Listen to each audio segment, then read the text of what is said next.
अस्सलामुअलैकुम। City 5 TV के साथ मैं हूं जवेरिया नियाज। सबसे पहले हेडलाइंस।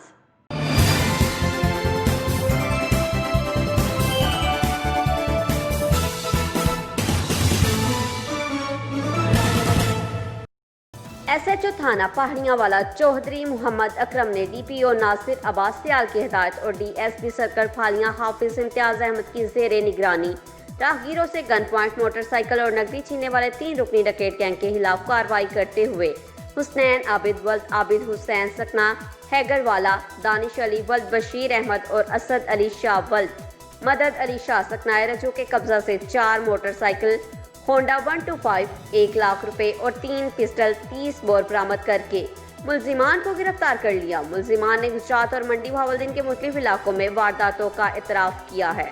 रिपोर्ट कर रहे थे हमारे नुमाइंदे खालिद महमूद। मौजूद थाना पहाड़ियावाली में जहाँ एसएचओ थाना पहाड़ियावाली मोहम्मद अकरम हुसैन साहब एक प्रेस कॉन्फ्रेंस कर रहे हैं।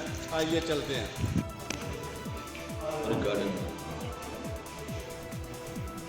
औज़ुबिल्लाहिमिनश्शैतानिर्रजीम बिस्मिल्लाहिर्रहमानिर्रहीम। ये अज जो कुछ असी कर रहे हैं, असी एक गैंग पकड़िया सी अज तो तकरीबन 20-25 दिन पहले। वो जना वारदातां काफ़ी हो रही सन, डकैती वगैरह दियाँ, मोटरसाइकिल छीनने दियाँ, तो असी 3 बंदे गिरफ्तार किए सन। ये डकैती की नीयत वास्ते बैठे सन, तो फिर इन्होंने असी शनाख्त परेड वास्ते जेल भिजवा दिता सी। उन्होंने शनाख्त परेड प्रोसैस तो बाद इन्हें असी रिमांड पर लिया कड़ा के इन्होंने मुलजमान के नाँ जोड़े ने, वो एक का नाम है हसनैन वल्द आबिद हुसैन कौम विलायत सकना हैगर खुर्द, एक जोड़ा है उसका नाम है दानिश अली वल्द बशीर अहमद कौम विलायत सकना रजोया, तीसरा का नाम है असद अली शाह वल्द मोहम्मद अली शाह कौम सैयद सकना रजोया। इन्होंने ज़िला मंडी तो ज़िला गुजरात के छीनने दी वारदातां कीतियां 7-8, इस तो बल्कि ज़्यादा ने, लेकिन साढ़े को इन्हों के खिलाफ एक मुकदमा नंबर 161/20 जुर्म वो असी 392 ने डकैती की सी। इत्थे पिंडी कालू के करीब मोटरसाइकिल डकैती ते मोबाइल एक खो के छीन के लै गया सन, जोड़ा असा इन्हें को भी बरामद किया। तो एक्सट्रा मोटरसाइकिल 3 होंडे 125 ने 4 मोटरसाइकिल। एक फालिए थाने तो चोरी शुदा का मुकदमा दर्ज होया है, दूसरा जोड़ा वो भी फालिए का है, तो 2 साढ़े इलाका थाना पढ़े। इन्हों को असा 1 लाख रुपया नगद कैश बरामद की, 3 पिस्टल बरामद किए हैं। ये जनाब सारी अदायात टास्क जोड़ा सी सारा जनाब नासिर खान सियाल साहब डीपीओ साहब तो टीम के इंचार्ज साहब हाफिज इम्तियाज DSP SDPO साहब फालिया, तो मेरी निगरानी में मोहम्मद अकरम ASI बोसाल और मोहम्मद रियाज ASI दीगर मुलाजमान। असी ये सारे अपनी दिन रात कोशिश करके इन्होंने बड़ा मुश्किल असा पकड़िया।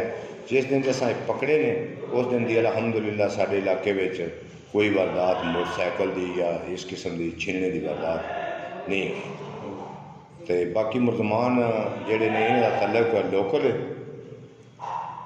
इंदा भी इंशाअल्लाह असी पूरी कोशिश कर रहे हैं। मैं भाई गश्त का निज़ाम जोड़ा वो सब तो अच्छा हो, लोगों को सहूलत हो, लोगों वास्ते दिन रात मेरे दरवाजे खुले हैं। SHO साहब जिस वे किसी मिलना हो, दिने मिले राती मिले, कोई बंदा फोन करे, उन्होंने वास्ते मैं इंशाअल्लाह हाज़र हाँ, क्योंकि साढ़े अफसरान की RPO साहब की IG साहब की और DPO साहब की भी एक खसूसी हिदायत ने कि जराइम से कंट्रोल होना चाहिए, जराइम से कंट्रोल होना चाहिए और आवाम के नाल खुश इखलाकी नाल, और FIR के अंदराज में ताखीर नहीं होनी चाहिए। अक्सर लोग जोड़े ने वो झूठियां कंप्लेंटा करते हैं, लेकिन असी वेरीफाइड करने, वेरीफाइड तो बाद किसी बंदे FIR के अंदराज में इंशाअल्लाह अगे भी मैं मेरी तैनाती में कोई मुश्किल पेश नहीं आई, तो आइंदा भी नहीं आएगी। मस्जिद का एक मामला से बड़ा पुराना चल रहा सी चकजार का, तो अपना इत्थे देवबंद मसलक का तो बरेलवी मसलक, वो भी असी कल बड़े अफामो तफहीम नाल हल किया है। उन्होंने असा तरीरी मुआहदा लिख लिया, जिहदे मैं तरीरी मुआहदा भी दे देना। सारे वो जोड़े हैं ना पॉइंट्स ਉਹ ਸਾਰਿਆਂ ਲੋਕਾਂ ਇਸ ਗੱਲ ਨੂੰ ਸਰਾਹਿਆ, ਮੀਡੀਆ ਦੇ ਸਮੇਤ ਵੀ, ਬਾਕੀ ਦੀਗਰ ਪ੍ਰਾਈਵੇਟ ਲੋਕਾਂ ਵੀ। ਬਾਈ ਬਹੁਤ ਅੱਛਾ ਫੈਸਲਾ ਹੋਇਆ ਕਿ ਕਾਫੀ ਦੇਰ ਤੋਂ ਪੁਰਾਣਾ, ਇਹਨਾਂ ਦਾ 10 ਸਾਲ ਤੋਂ ਇਹ ਮਾਮਲਾ ਚੱਲ ਰਿਹਾ ਸੀ ਅਤੇ ਹੁਣ ਉਸ ਮਸਜਿਦ ਦੇ ਬਾਰੇ ਅਸੀਂ ਉਹਨਾਂ ਦੀ ਸਾਲਸ ਮੁਕਰਰ ਕਰ ਦਿੱਤੇ ਨੇ।